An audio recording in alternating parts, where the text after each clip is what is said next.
Anybody? Yes? Held a news conference earlier this morning where they were condemning the migrant flights. Representative Jeffries, he said, and I'm quoting him, he said, "You and Governor Abbott need to start acting like governors and stop acting like human traffickers." First, what is your response to that? And second, is there a second migrant flight going from Texas to Delaware right now? So when Biden is flying these people all over the fruited plain in the middle of the night, I didn't hear a peep out of those people, okay? I didn't hear a peep.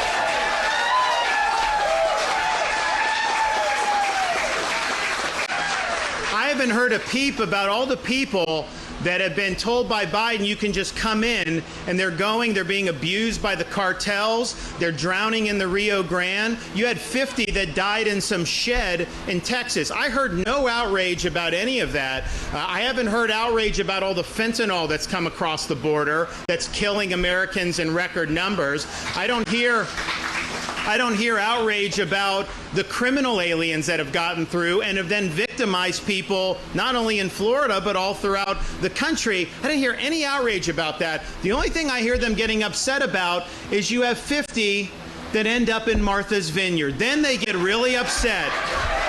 And I'm sorry.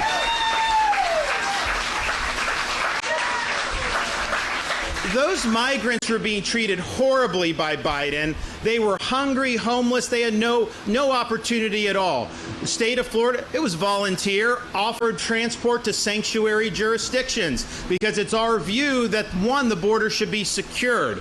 And we want to have Biden reinstitute policies like Remain in Mexico and making sure that people aren't overwhelming. But short of that, if you believe in open borders, then it's the sanctuary jurisdictions that should have to bear the brunt of the open borders. So that's what we're doing.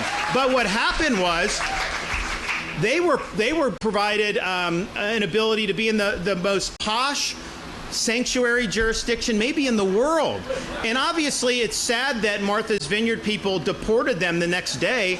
They could have absorbed this. They chose not to. But what it shows is if 50 was a burden on one of the richest places in our country, what about all these other communities that have been overrun with hundreds or thousands? It shows you when now these policies are on the front burner.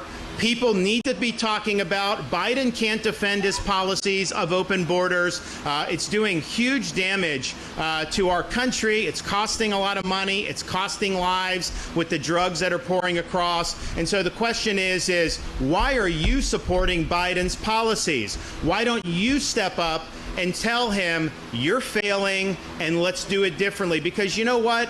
He inherited a border that wasn't like this. He has created the crisis. But now at least we know nobody can deny that there's a crisis. Everybody now knows, and it was only because you had to have the elite who want to have the cost on everybody else and they don't want to have to shoulder that. That's the only reason now people are talking about this.